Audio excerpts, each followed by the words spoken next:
Hello, we are in chapter 10 of our Hillbilly Elegy series. And in this chapter, JD is a senior in high school. He's looking to the future, trying to see what his options are for after high school. What's, the best direction for him to go. He tries out for the varsity golf. He said he didn't make it, but he did get good enough to play golf with his friends and got a job at a golf course so that he could practice, which I thought was pretty cool. So let's go ahead and get into it. I didn't make the team.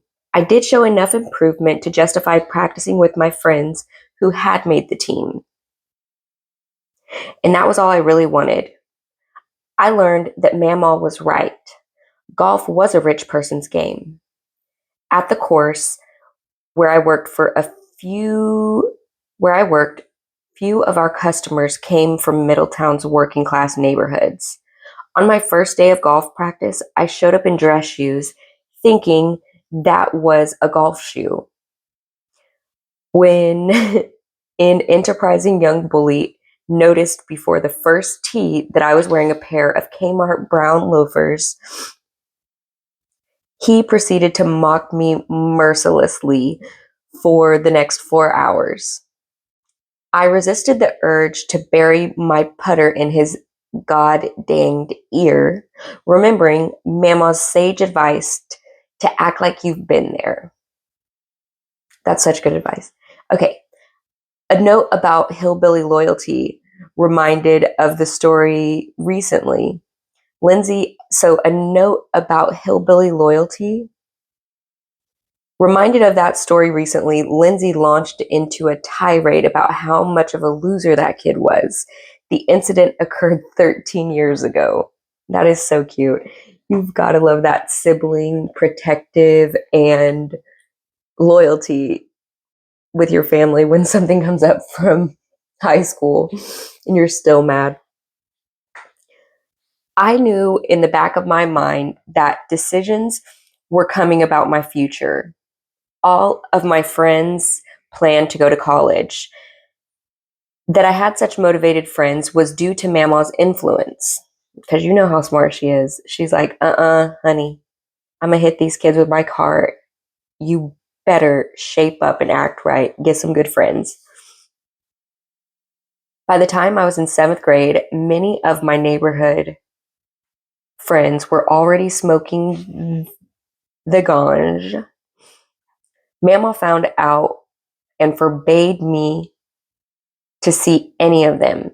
I recognize that most kids ignore instruction like these, but most kids don't receive them from the likes of Bonnie Vance.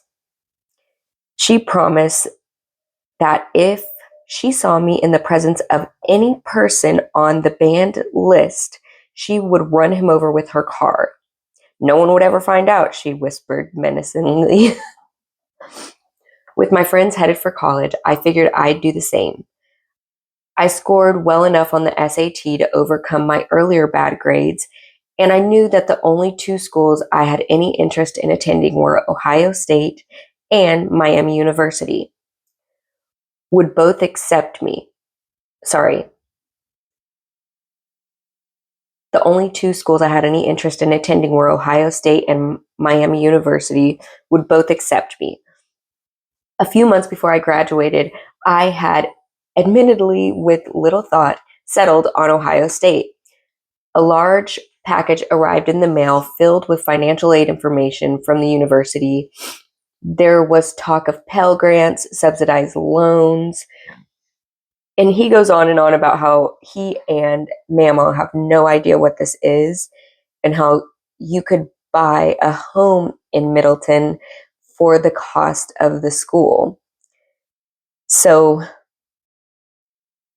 he just goes into how it would be just getting all the paperwork completed and correct would be a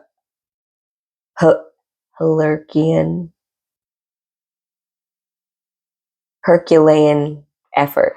That's word. Okay. Excitement turned to apprehension But I reminded myself that college was an investment in my future. And I love this one. It's the only damn thing worth spending money on right now, Mamaw said. She was right, but as I worried less about the financial aid forms, I began to worry for another reason. I wasn't ready. Not all investments are good investments. All of that debt, and for what? To get drunk all the time and earn terrible grades? Doing well in college required grit, and I had far too little of it. Can you imagine? He is a senior in high school with that type of reflection and honesty about himself. I'm sure he figured that like later on, but he could tell that he wasn't ready to fully commit to college and perform his best. And he's like, I think I need to do something to prepare myself better so that this money is well spent. My high school record left much to be desired, dozens of absences and tardy arrivals, and no school activities to speak of. The end of high school, C's and easy classes revealed a kid unprepared for the reins of an advanced education. In Mamaw's house, I was healing. Yet, as we combed through those financial aid papers, I couldn't shake the feeling that I had a long way to go. Everything about the unstructured college experience terrified me. From feeding myself healthy food to paying bills on my own, I'd never done any of those things, but I knew that I wanted more out of my life. I knew I wanted to excel in college, get a job, and give my family the things I'd never had. I just wasn't ready to start that journey. That's when my cousin Rachel, a Marine Corps veteran, advised that I consider the Corps. They'll whip your ass into shape. Rachel was Uncle Jimmy's oldest daughter, and thus the dean of our generation of grandchildren. All of us, even Lindsay, looked up to Rachel, so her advice carried enormous weight. The 9/11 attacks had occurred only a year earlier, during my junior year of high school. Like any self-respecting hillbilly, I considered heading to the Middle East to kill terrorists. But the prospect of military service, the screaming drill instructors, the constant exercise, and the separation from my family frightened me. Until Rachel told me to talk to a recruiter, implicitly arguing that she thought I could handle it. Joining the Marines seemed as plausible as flying to Mars. Now, just weeks before I owned a tuition deposit to Ohio State, I could think of nothing but the Marine Corps. So on Saturday, in late March, I walked into a military recruiter's office and asked him about the Marine Corps. He didn't try to sell me on anything. He told me I'd make very little money and I might even have to go to war, but they'll teach you about leadership and they'll turn you into a disciplined young man. This piqued my interest. But the notion of JD, the US but the notion of JD, the US Marines still inspired disbelief. I was I was a pudgy long-haired kid when our gym teacher told us to run a mile. I'd walk at least half. I had never woken up before 6 a.m. And here was this organization promising that I'd rise regularly at 5 a.m. and run multiple miles per day. I went home and considered my options. I reminded myself that my country needed me and that I'd always regret not participating in America's newest war. I thought about the GI Bill and how it would help me trade indebtedness for financial freedom. I knew that most of all, I had no other choice. There was college or nothing, or the Marines, and I didn't like either one of the first two options. 4 years in the Marines, I told myself would help me become the person I wanted to be. But I didn't want to leave home. Lindsay had just had her second kid, an adorable little girl, and was expecting a third. And my nephew was still a toddler. Lori's kids were still babies too. The more I thought about it, the less I wanted to do it. And I knew that if I waited too long, I'd talk myself out of enlisting. So 2 weeks later, As the Iraq crisis turned into the Iraq War, I signed my name on the dotted line and promised the Marine Corps the first 4 years of my adult life. At first, my family scoffed. The Marines weren't for me, and people let me know it. Eventually, knowing I wouldn't change my mind, everyone came around, and a few even seemed excited. I remember it was that way for my niece when she joined the military. It's so funny that everyone's first reaction is like, oh no, don't do it. But it's, at least it has been in the past, such a great tool to make for disciplined, hardworking young adults. And it does give them everything they need to go into the real world. My niece did 3 years, and now she's living independently, getting her school paid for. There's so many benefits to it, and it's just so funny to see how quickly your family turns.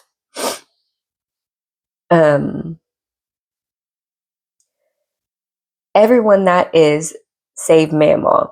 She tried every manner of persuasion. You're a fucking idiot. They'll chew you up and spit you out. Who's going to take care of me? You're too stupid for the Marines. You're too smart for the Marines. With everything that's going on in the world, you'll get your head blown off. Don't you want to be around for Lindsay's kids? I'm worried, and I don't want you to go. Though she came to accept the decision, she never liked it. She was heartbroken. She was worried about her little baby. Shortly before I left for boot camp, the recruiter visited to speak with my fragile grandmother. He tells this story, I think, at his at the RNC, and it's pretty funny. The recruiter visited to speak with my fragile grandmother. She met him outside, stood up as straight as she could, and glowered at him. Set one foot on my fucking porch and I'll blow it off, she advised. I thought she might be serious. He later told me. So they had their talk while he stood in the front yard. My greatest fear when I left for boot camp wasn't that I'd be killed in Iraq or that I'd failed to make the cut. I hardly worried about those things. But when Mom Lindsay and Aunt Wee drove me to the bus that would take me to the airport and on to boot camp from there, I imagined my life 4 years later. And I saw a world without my grandmother. Something inside me knew that she wouldn't survive my time in the Marines. Stop it. I can't. I'd never come home again, at least not permanently. Home was Middleton with Mamaw in it. And by the time I finished with the Marines, Mamaw would be gone. Sorry, let me try that again. Okay. I imagined my life 4 years later and saw a world without my grandmother in it. Something inside me knew that she wouldn't survive my time in the Marines. I'd never come home again, at least not permanently. Home was Middleton with Mamaw in it. And by the time I finished with the Marines, Mamaw would be gone. Oh my God. And it's also like she knew that too. And that's why she didn't want him to go. Sorry, I can't help myself. Marine Corps boot camp lasts 13 weeks, each with a new training focus. The night I arrived in Parris Island, South Carolina, an angrily drill sergeant instructor greeted me, my group, as we disembarked from the plane. He ordered us onto a bus. After a short trip, another drill instructor ordered us off the bus and onto the famed yellow footprints. Over the next 6 hours, I was poked and prodded by medical personnel, assigned equipment and uniforms, and lost all of my hair. We were allowed one phone call, so I naturally called Mamaw and read off the card they gave me. I have arrived safely at Paris Island. I will send my address soon. Goodbye. Wait, you little shithead, are you okay? Sorry, Mamaw, I can't talk, but yes, I'm okay. I'll write soon as I can. The drill instructor, overhearing my 2 extra lines of conversation, asked sarcastically whether I'd made enough time for her to tell you a fucking story. That was the first day. There are no phone calls in boot camp. I was allowed only one call to Lindsay when her half-brother died. I realized through letters how much my family loved me. Gosh, I just can't even. Okay, this is so sweet because he talks about how he learns how much his family loves him by being there, and the people around him, the other recruits, would receive, a letter every other day or maybe one every day, and he would sometimes receive 6 a day.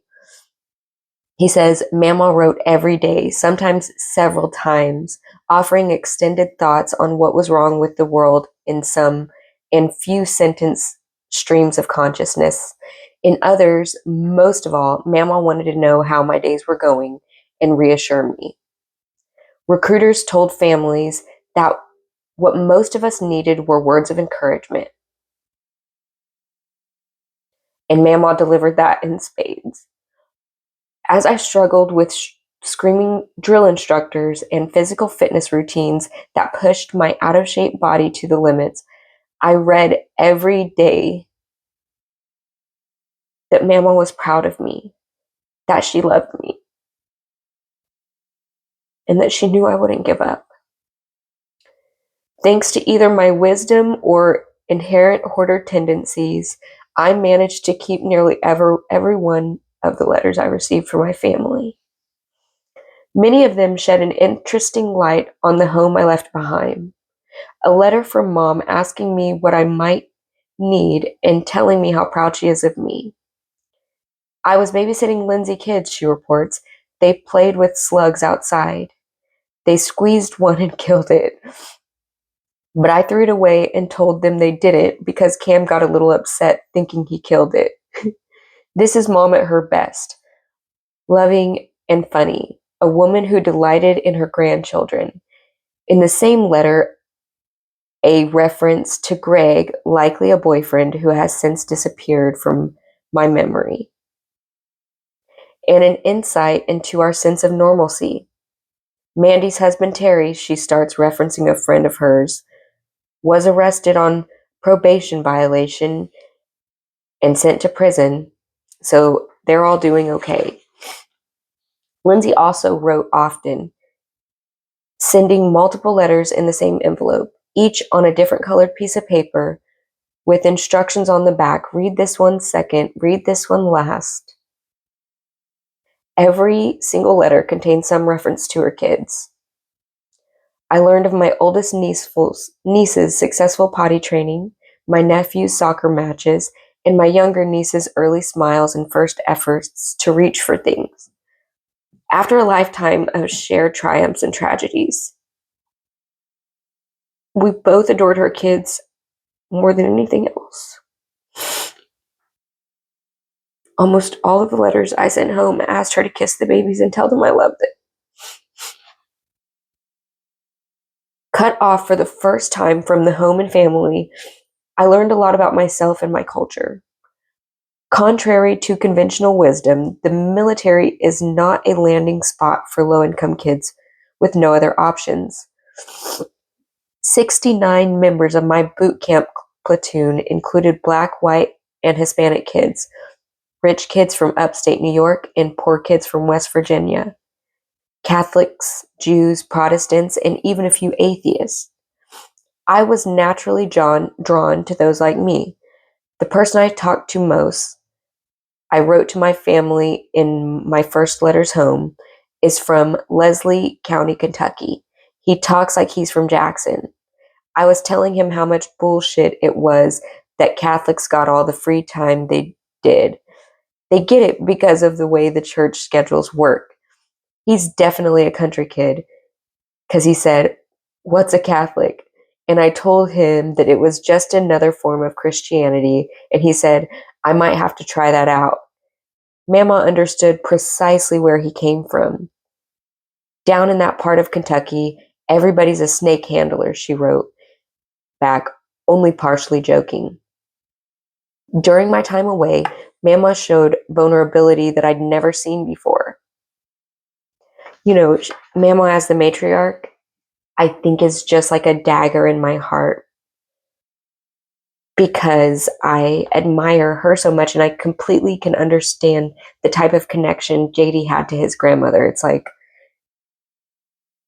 he knew her flaws, but trusted her blindly, had a healthy fear of her, respected her, and could never challenge her out of his love and respect for her. Whenever she received a letter from me, she would call my aunt or sister, demanding that someone come to her house immediately and interpret my chicken scratch. "I love you a big bunch and I miss you a bunch. I forget you aren't here. I think you will come downstairs and I can holler at you."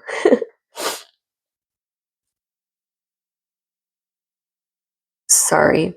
"I forget you aren't here. I think you will come down the stairs and I can holler at you. It is just a feeling you aren't really gone. My hands hurt today. Arthritis, I guess. I'll go for now. Write more later. Love you. Please take care." Mamaw's letters never contained the necessary punctuation and always included some articles, usually from Reader's Digest, to occupy me. She could still be classic Mamaw, mean and ferociously loyal. About a month into my training, I had a nasty exchange with a drill instructor who took me aside for half an hour, forcing me to alternate jumping jacks, sit-ups, and short sprints until I was completely exhausted. It was par for the course in boot camp, something nearly everyone faced at one point or another. If anything, I was lucky to have avoided it for so long. "Dearest JD," Mamaw wrote, when she learned of the incident, "I must say I have been waiting for them dick-faced bastards to start on you. Piss me off. You just keep doing the best you can do and keep thinking about you just do the best you can do and keep thinking about this stupid asshole with an IQ of 2, thinking he is Bobby Badass, but he wears girls' underwear." I hate all of them. When I read that outburst, I figured Mamaw had gotten off her chest. But the next day, she had more to say. "Hello, sweetheart. All I can think about is them dicks screaming at you that's my job, not them effers. Just kidding. I know you will be whatever you want to be because you are smart. Something they aren't. And they know it. I hate them all. I really hate their guts. Screaming is part of the game they play. You carry on as best as you can. You will come out ahead." She's so soft for him. I had the meanest old hillbilly staunchly in my corner, even if she was hundreds of miles away. In boot camp, mealtime is a marvel of efficiency. You walk through a cafeteria line holding your tray for the service staff. They drop all of the day's offering on your plate, both because you're afraid to speak up and your least favorite item, and because you're so hungry that you'd gladly eat a dead horse. You sit down and without looking at your plate, that would be unprofessional. Or moving your head, that would also be unprofessional. You shovel food into your mouth until you're told to stop. The entire process takes no longer than 8 minutes. And if you're not quite full by the end, you certainly suffer from indigestion, which feels about the same. The only discretionary part of the exercise is dessert, set aside on a small plate at the end of an assembly line. During the first meal of boot camp, I grabbed the offered plate of cake and marched to my seat. If nothing else tastes good, I thought, this cake shall certainly be the exception. Then my drill instructor, a skinny white man with a Tennessee twang, stepped in front of me. He looked me up and down with his small, intense eyes and offered a query. You really need that cake, don't you, fat ass? I prepared to answer, but the question was apparently rhetorical, as he smacked the cake out of my hands and moved on to his next victim. I never grabbed the cake again. There was an important lesson here, but not one about food or self-control or nutrition. If you told me that I'd reached to such an insult by cleaning up the cake and heading back to my seat, I'd have never believed you. The trials of my youth instilled a debilitating self-doubt. Instead of congratulating myself on having overcome some obstacles, I worried that I'd be overcome by the next ones. Marine Corps boot camp, with its barrage of challenges, big and small, began to teach me I had underestimated myself. Marine Corps boot camp is set up as a life-defining challenge. From the day you arrive, no one calls you by your first name. You're not allowed to say I because you're taught to mistrust your own individuality. Every question begins with this recruit. This recruit needs to use the head bathroom. This recruit needs to visit the corpsman, the doctor. The few idiots who arrived at boot camp with Marine Corps tattoos were mercilessly berated at every turn. Recruits are reminded that they are worthless until they finish boot camp and earn the title Marine, or platoon started with 83. No, sorry. Until they earned the title Marine. Our platoon started with 83, and by the time we finished, 69 remained. Those who dropped out, mostly for medical reasons, served to reinforce the worthiness of the challenge. Every time the drill instructor screamed at me, I stood proudly. Every time I'd fall behind during a run and kept up,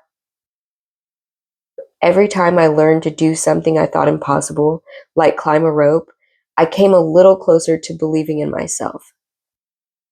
Psychologists call it learned helplessness. When a person believes, as I did during my youth, that the choices I made had no effect on the outcome of my life. From Middleton's world of small expectations to the constant chaos of our home life had taught me that I had no control. Mamaw and Papaw had saved me from succumbing entirely to that notion, and that Marine Corps broke new ground. If I had learned helplessness at home, the Marines were teaching learned willfulness. Oh, I love this. This is so good. The day I graduated from boot camp was the proudest of my entire life. An entire crew of hillbillies showed up for my graduation. 18 in total, including Mamaw, sitting in a wheelchair, buried underneath a few blankets, looking frailer than I remembered. I showed everyone around the base, feeling like I had just won the lottery, and when I was released for a 10-day leave the next day, we caravanned back to Middleton. On my first day home from boot camp, I walked into the barber shop of my grandfather's old friend.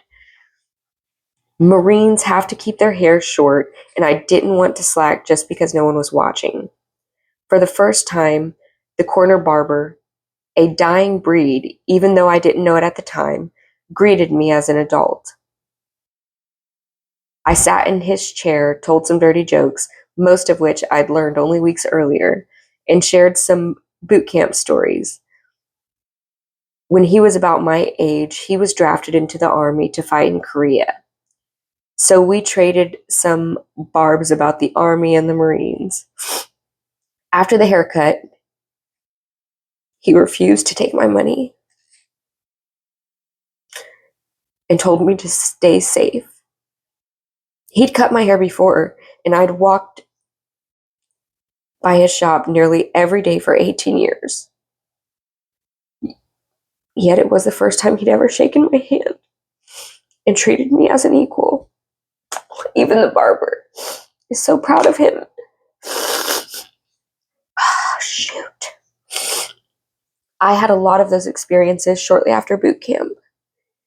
In those first days as a Marine, all spent in Middleton, every interaction was a revelation. I'd shed 45 pounds, so many of the people I knew barely recognized me. My friend Nate, who would later serve as one of my groomsmen, did a double take when I extended my hand at a local mall.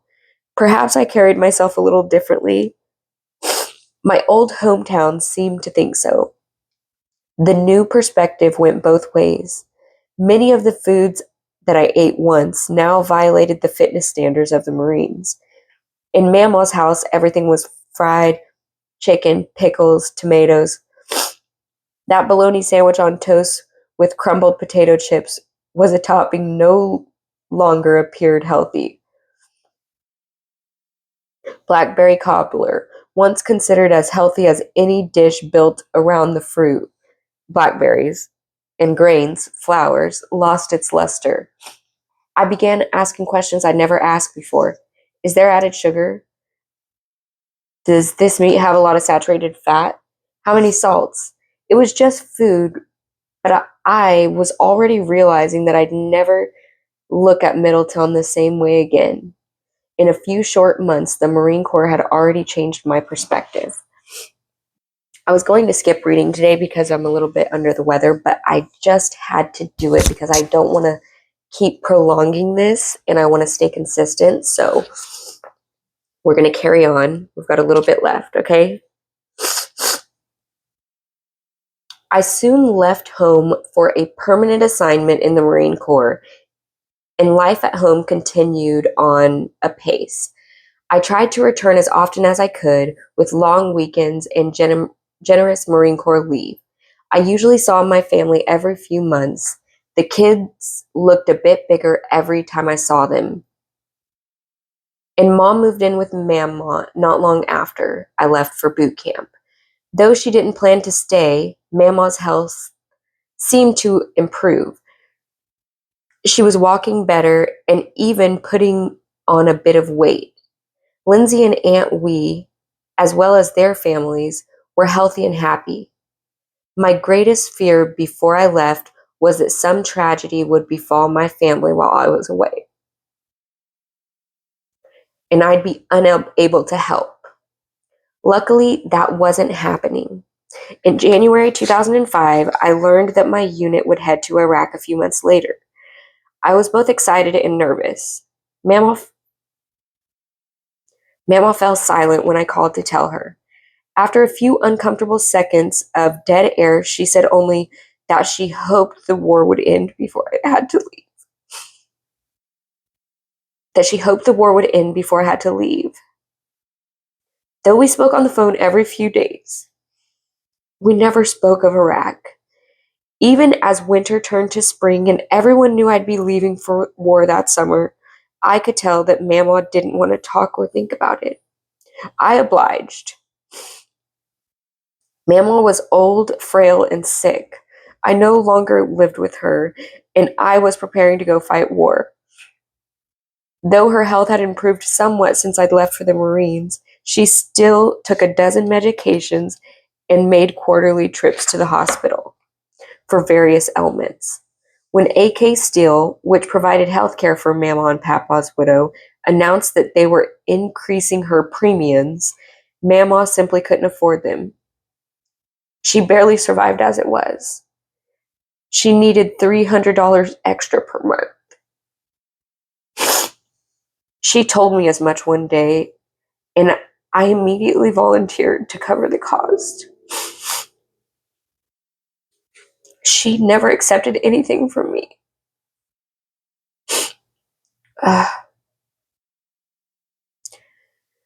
She had never accepted anything from me. Not money from my paycheck at Dillman's, not a share of my boot camp earnings. But she accepted my $300 a month.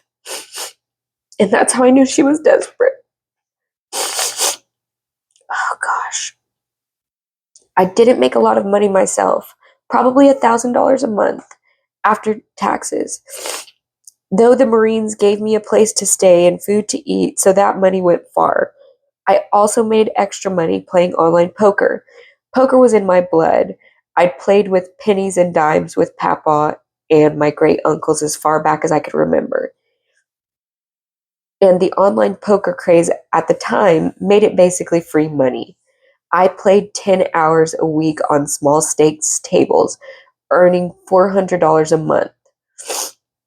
I had planned to save that money, but instead I gave it to Mamaw for her health insurance. Mamaw naturally worried that I had picked up a gambling habit and was playing cards in some mountain trailer with a bunch of card sharking hillbillies, but I assured her it was online and legitimate. Well, you know I don't understand the effing internet. Just don't turn to booze and women. That always happens to dipshits who get caught up in gambling. Mama and I both loved the movie Terminator 2. We probably watched it together 5 or 6 times. Mama saw Arnold Schwarzenegger as the embodiment of the American dream, a strong, capable immigrant coming out on top. But I saw the movie as a sort of metaphor for my own life. Mama was my keeper, my protector, and if need be, my own GD Terminator. No matter what life threw at me, I'd be okay because she was there to protect me. Paying for her health insurance made me feel, for the first time in my life, like I was a protector. Like I was a protector. It gave me a sense of satisfaction that I'd never imagined. And how could I? I'd never had the money to help people before the Marines. When I came home, I was able to take Mom out to lunch, get ice cream for the kids, and buy nice Christmas presents for Lindsay. On one of my trips home, Mama and I took Lindsay's two oldest kids on a trip to Hocking Hill State Park, a beautiful region of Appalachian, Ohio, to meet up with Aunt Wee and Dan. I drove the whole way, I paid for gas, and I bought everyone dinner, admittedly at Wendy's. I felt like such a man, a real grown up, to laugh and joke with people I loved most as they scarfed down the meal that I'd provided gave me a feeling of joy and accomplishment that words can't possibly describe. So I think this is so special. One of my nieces, she has her job, right? And she's the youngest of them. And she works at like a fast casual food, but she makes $20 an hour. And the other day she bought her first meal for all of us, but it was a Little Caesars pizza. And then when I found out how much money she made, I was like, you're going to have to really step it up because this Little Caesars is not doing it. Now that I know how much you make, you really need to step it up. For my entire life, I had oscillated between fear at my worst moments and a sense of safety and stability at my best. I was either being chased by the bad Terminator or protected by the good one. But I had never felt empowered, never believed that I had the ability and the responsibility to care for those I loved. Mamaw could preach about responsibility and hard work, about making something of myself and not making excuses. No pep talk or speech could show me how it felt to transition from seeking shelter to providing it. I had to learn that for myself, and once I did, there was no going back. Mamaw's 72nd birthday was April in 2005. Just a couple of weeks before then, I stood in a waiting room of the Walmart Supercenter as a car technician changed my oil. I called Mama on the cell phone that I paid for myself, and she told me about babysitting Lindsay's kids that day. Megan is so damn cute, she told me. I told her to shit in the pot, and for 3 hours she kept on saying shit in the pot, shit in the pot, shit in the pot, over and over again. I told her she had to stop or I'd get in trouble, but she never did. I laughed, told Mama that I loved her, and I'd let her know that her monthly $300 check was on the way. JD, thank you for helping me. I'm very proud of you, and I love you. 2 days later, I awoke on a Sunday morning to a call from my sister who said that Mamaw's lung had collapsed. Sorry, guys, this is going to be hard, but I'm going to push through. Okay. That she was lying in the hospital in a coma, and that I should come home as quickly as possible. Gosh. 2 hours later, I was on the road. I packed my dress blue uniform just in case I needed it for a funeral. On the way, a West Virginia police officer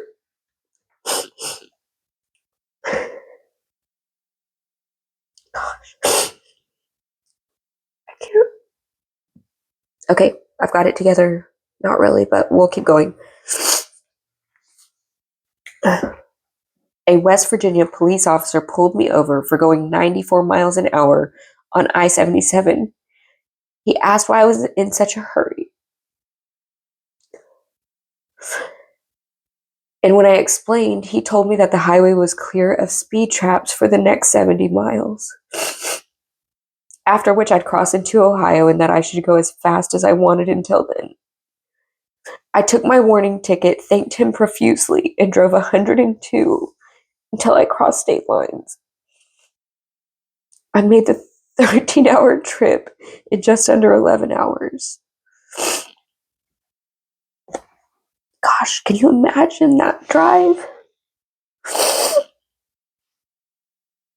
When I arrived at the Middleton Regional Hospital at 11 in the evening, my entire family was gathered around Mamaw's bed. She was unresponsive, and though her lung had been re-inflated, the infection had caused it to collapse, showed no signs of responding to treatment.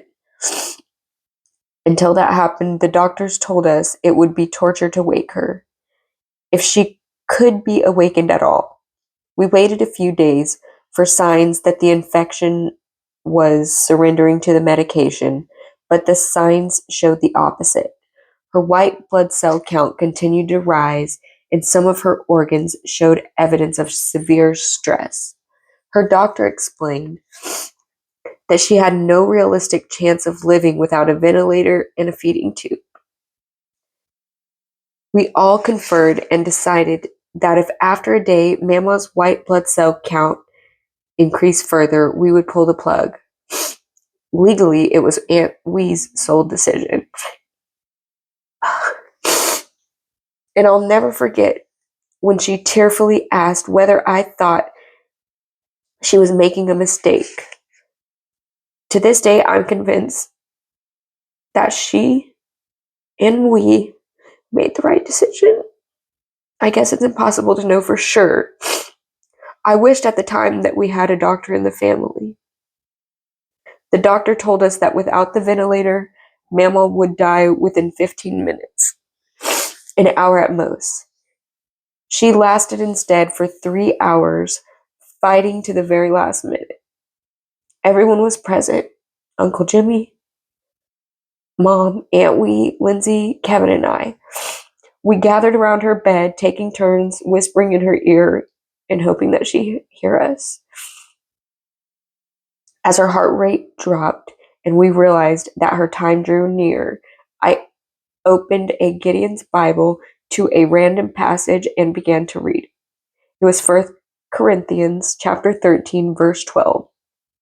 For now we see through a glass, darkly, but then face to face. Now I know in part, but then shall I know even as also I am known. A few minutes later, she was dead. I didn't cry when Mamaw died. I didn't cry for days thereafter. Aunt Wee and Lindsay grew frustrated with me, then worried. You're just so stoic, they said. You need to grieve like the rest of us or you'll burst. I was grieving in my own way, but I sensed that our entire family was on the verge of collapse, and I wanted to give the impression of emotional strength. We all knew how Mom had reacted to Papa's death, and Mamaw's death created a new pressure. It was time to wind down the estate, figure out Mamaw's debts, dispose of her property, and disperse what had remained. For the first time, Uncle Jimmy learned Mom's true financial impact on Mamaw. The drug rehab charges, the numerous loans never repaid.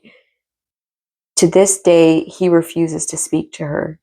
Ah, for those of us well acquainted with Mamaw's generosity, her financial position came as no surprise. Though Papa had worked on saved for 4 decades, the only thing of value that remained was the house Mamaw had purchased 50 years earlier. And Mamaw's debts were large enough to eat into the substantial portion of the home's equity. Luckily for us, this was 2005, the height of the real estate bubble. If she had died in 2008, Mamaw's estate would likely have been bankrupt. In her will, Mamaw divided what remained between her 3 kids with a twist. Mom's share was divided evenly between me and Lindsay. Wow, this undoubtedly contributed to Mom's inevitable emotional outburst. I was so caught up in the financial aspect of Mamaw's death and spending time with relatives I hadn't seen in months that I didn't realize Mom was slowly descending to the same place she had traveled after Papa's death. But it's hard to miss a freight train barreling down on you, so I noticed soon enough. Like Papa, Mamaw wanted a visitation in Middleton so all of her friends from Ohio could gather to pay their respects.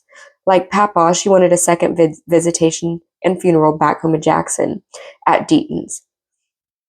After her funeral, the convoy departed for Keck, a holler not far from where Mamaw was born, that housed our family's cemetery. I love that because, a couple of days before he was sworn into as vice president, he's seen visiting that cemetery with a procession. In family lore, Keck held an even higher place of honor than Mamaw's birthplace. Her own mother, our beloved Mamaw Blanton, was born in Keck. And Mamaw Blanton's younger sister, Aunt Bonnie, nearly 90 herself, owned a beautiful log cabin on the same property.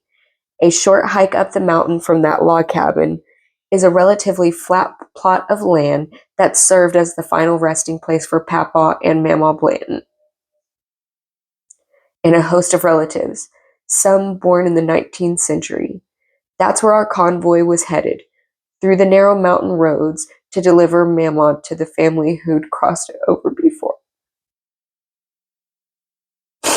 I've made that drive with a funeral convoy probably half a dozen times, and every turn reveals a landscape that inspires some memory of fonder times. It's impossible to sit in the car for the 20-minute trip and not trade stories about the departed, all of which start out, "Do you remember that time?" But after Mamaw's funeral, we didn't recall stories of fond memories about Mamaw and Papa and Uncle Red and T-Berry. And that time, Uncle David drove off the side of the mountain, rolled 100 yards down a hill, and walked away without a scratch. Lindsay and I instead listened to Mom tell us that we were too sad, and that we loved Mamaw too much, and that Mom had the greater right to grieve because, in her words, she was my mom, not yours. Gosh, I just can't even imagine what would have to come over a mom to try to steal something from them. That moment of grief and sorrow. I have never felt angrier at anyone for anything. For years, I had made excuses for Mom. I had tried to help manage her drug problem, read those stupid books about addiction, and accompanied her to NA meetings. I had endured, never complained, a parade of I had endured, never complaining, a parade of father figures, all of whom left me feeling empty and mistrustful of men. I had agreed to ride in that car with her on that day she threatened to kill me. And then I had stood before a judge, lied to him to keep her out of jail. I had moved in with her and Matt and then her and Ken, because I wanted her to get better. And thoughts of that, if I played along, there was a chance she would for years. Oh, sorry. Of her getting better. Thought of that. Thought if I played along, there was a chance that she would. For years, Lindsay called me the forgiving child, the one who found the best in Mom, the one who made excuses, the one who believed.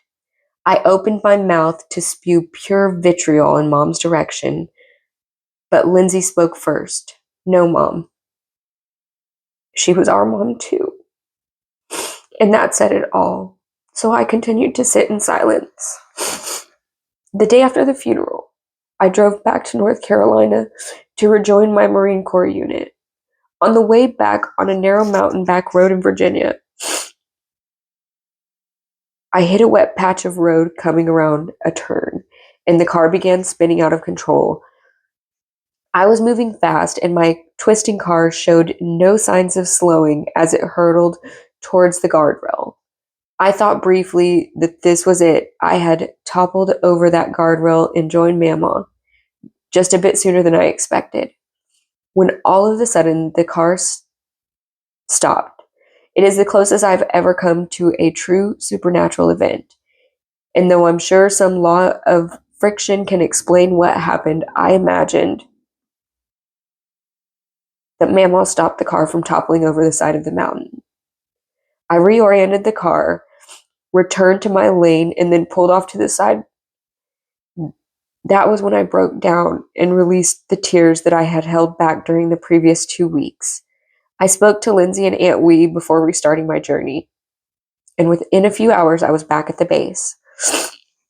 My final 2 years in the Marines flew by and were largely uneventful, though 2 incidents stand out, each of which speak to the way the Marine Corps changed my perspective.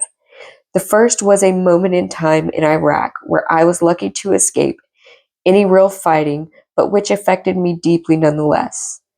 As a public affairs Marine, I would attach to different units to get a sense of their daily routine.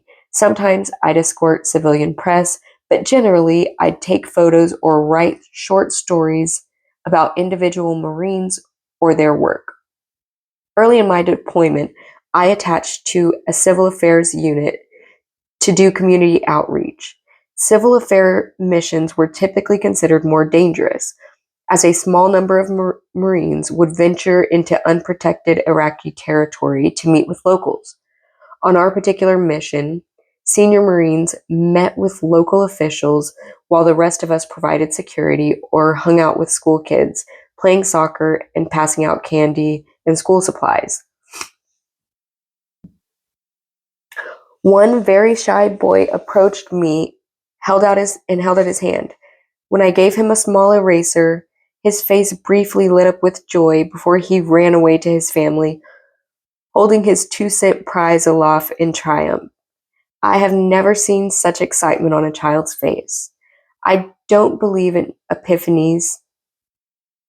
I don't believe in transformative moments, as transformation is harder than a moment. I've seen far too many people awash in genuine desire to change, only to lose their mettle when they realize just how difficult change actually is. But that moment with that boy was pretty close for me. For my entire life, I'd harbored resentment at the world. I was mad at my mother and father, mad that I rode the bus to school while other kids caught rides with friends, mad that my clothes didn't come from Abercrombie, mad that my grandfather died, mad that we lived in a small house. That resentment didn't vanish in an instant, but as I stood and surveyed the massive children of a war-torn nation, their school without running water, and the overjoyed boy, I began to appreciate how lucky I was, born in the greatest country on earth. Every modern convenience at my fingertips, supported by 2 loving hillbillies, and part of a family that, for all its quirks, loved me unconditionally. At that moment, I resolved to be the type of man who would smile when someone gave him an eraser. I haven't quite made it there, but without that day in Iraq, I wouldn't be trying. The other life-altering component of my Marine Corps experience was constant. From the first day with that scary drill instructor and a piece of cake until the last when I grabbed my discharge papers and sped home, the Marine Corps taught me how to live like an adult. The Marine Corps assumes maximum ignorance from its enlisted folks. It assumes that no one taught you anything about physical fitness, personal hygiene, or personal finance. I took mandatory classes about balancing a checkbook, saving, and investing. And when I came home from boot camp with my $1,500 earnings deposited in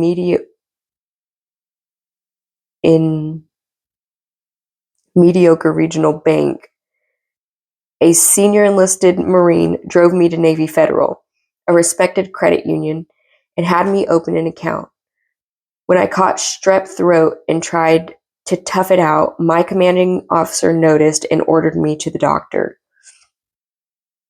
We used to complain constantly about the biggest perceived difference between our jobs and civilian jobs. In the civilian world, your boss wasn't able to control your life after you left. In the Marines, my boss didn't just make sure I did a good job, he made sure I kept my room clean, my hair cut, and ironed my uniforms. He sent an older Marine to supervise as I shopped for my first car so that I'd end up with a practical car, like a Toyota or a Honda, not the BMW I wanted.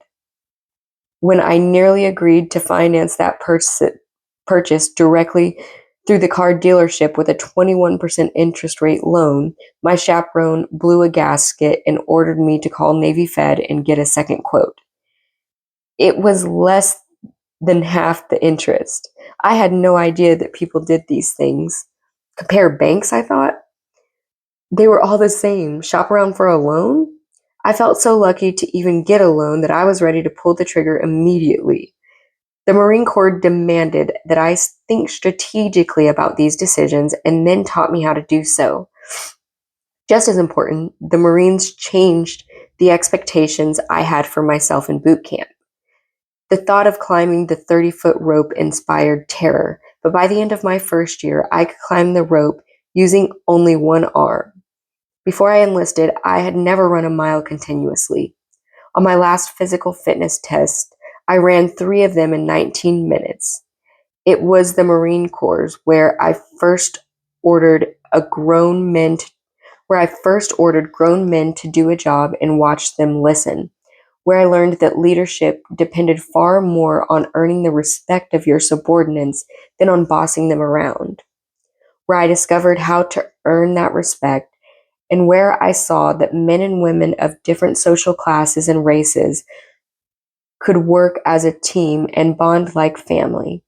It was the Marine Corps that first gave me an opportunity to truly fail, made me take that opportunity, and then, when I did fail, gave me another chance anyway. When you work in public affairs, the most senior Marines serve as liaisons with the press. The press is the holy grail of the Marine Corps, public affairs, the biggest audience and the highest stakes. Our media officer, at Sherry Point, was a captain who, for reasons I never understood, quickly fell out of favor with the base's senior brass. Though he was a captain, 8 pay grades higher than I was, because of the wars in Iraq and Afghanistan, there was no ready replacement when he got the axe. So my boss told me that for the next 9 months, until my service ended, I would be the media relations officer for one of the largest military bases on the East Coast. By then, I had grown accustomed to the sometimes random nature of the Marine Corps assignments. This was something else entirely. As a friend joked, I had the face for radio, and I wasn't prepared for live TV interviews about the happenings on base. The Marine Corps threw me to the wolves. I struggled a bit at first, allowing some photographers to take photos of a classified aircraft. Speaking out of turn at a meeting with senior officers, and I got my ass chewed. My boss, Sean Haney, explained what I needed to do to correct myself. We discussed how to build relationships with the press, how to stay on message, and how to manage my time. I got better, and when hundreds of thousands flocked to our base for our biannual air show, our media relations worked so well that I earned a commendation medal. The experience taught me a valuable lesson that I could do it. I could work 20-hour days when I had to. I could speak clearly and confidently with TV cameras shoved in my face. I could stand in a room with majors, colonels, and even generals and hold my own. I could do a captain's job even when I feared I couldn't. For all my grandma's efforts, for all her, you can do anything, don't be like those effers who think the deck is stacked against them, diatribes, the message had only partially set in before I enlisted.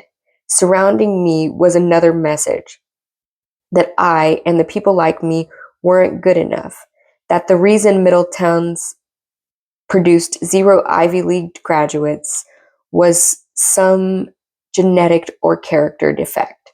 I couldn't possibly see how destructive that mentality was until I escaped it. The Marine Corps replaced it with something else, something that loathes excuses. Giving it my all was a catchphrase, something I heard in health or gym class. When I first ran 3 miles, mildly impressed with my mediocre 25-minute time, a terrifying senior drill sergeant instructor greeted me at the finish line. If you're not puking, you're lazy. Stop being fucking lazy. He then ordered me to sprint between him and a tree repeatedly. Just as I felt I might pass out, he relented. I was heaving, barely able to catch my breath. That's how you should feel at the end of every run, he yelled. In the Marines, giving it your all was a way of life. I'm not saying ability doesn't matter. It certainly helps. But there's something powerful about realizing that you've undersold yourself, that somehow your mind confused lack of effort for inability.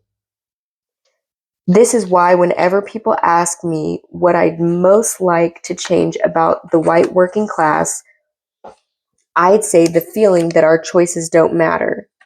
The Marine Corps exercised that feeling like a surgeon does a tumor. The Marine Corps excised that feeling. A few days after my 23rd birthday, I hopped onto the first major purchase I'd ever made, an old Honda Civic, grabbed my discharge papers, and drove one last time from Cherry Point, North Carolina to Middleton, Ohio. During my 4 years in the Marines, I had seen in Haiti a level of poverty I never knew existed. I witnessed the fiery aftermath of an airplane crash into a residential neighborhood. I had watched Mamaw die and then gone to war a few months later. I had befriended a former crack dealer who turned out to be the hardest working Marine I knew. When I joined the Marine Corps, I did so in part because I wasn't ready for adulthood. I didn't know how to balance a checkbook, much less how to complete the financial aid forms for college. Now I knew exactly what I wanted out of life and how to get there. And in 3 weeks, I'd start classes at Ohio State. Oh, this was such a good chapter. I can't even. It was such a good chapter. I mean, how sad. Mamaw, obviously, we lose her, and it is a pure tragedy that I can hardly get through. But I love JD's intro or his reflection on that time. And the part that really sinks in about that whole chapter is the way of learned helplessness and that your decisions have no impact on your future. You know, that you're just born, whatever happens just happens to you. You're a victim. And then learning that it's actually not that way at all, and that every single choice we make has an impact on our future. That's something that happened to me even just as recently as 2 years ago.